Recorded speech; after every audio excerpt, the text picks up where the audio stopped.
तोड़ के। चैन ना पाओगे तुम मेरा दिल तोड़ के।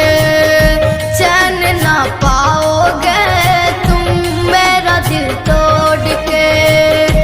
मैंने तुझे अपना माना, तूने मुझे अपना मानी। बेवफाई करने में रह गई यूं दीवानी। लूट लिया हट जाई दिल मेरा तोड़ के। चैन ना पाओगे तुम मेरा दिल तोड़ के। चैन ना पाओगे तुम मेरा दिल तोड़ के।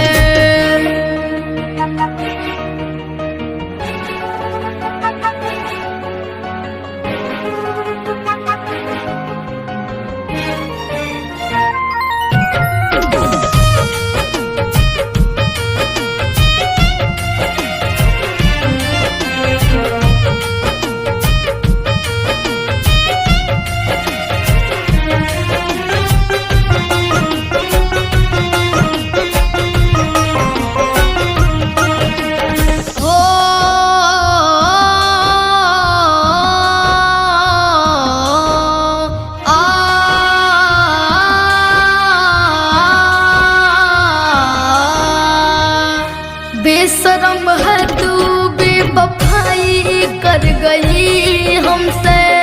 प्यार को समझा तूने खेल जो खेला हमसे।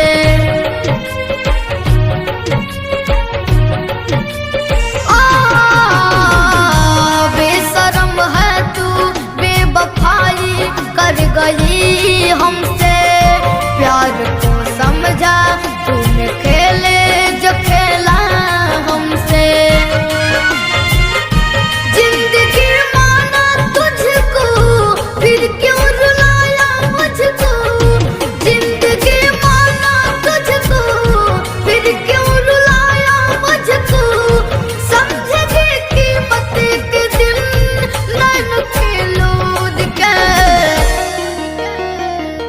चैन ना पाओगे तुम मेरा दिल तोड़ के। चैन ना पाओगे तुम मेरा दिल तोड़ के।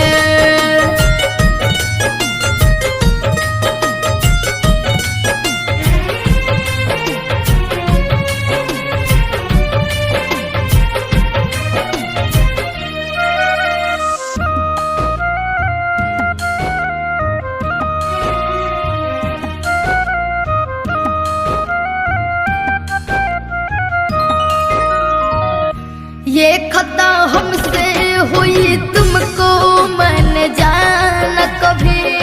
प्यार जानत है यहाँ लोग कहते हैं सभी।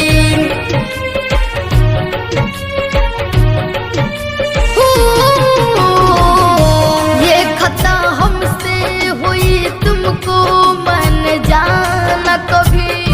प्यार जानत है यहाँ लोग कहते हैं सभी। देखा था क्या क्या मैंने सपना बताए कैसे। देखा था क्या क्या मैंने सपना बताए कैसे। गैर की हो गई तुम अपनों को छोड़ के। चैन ना पाओ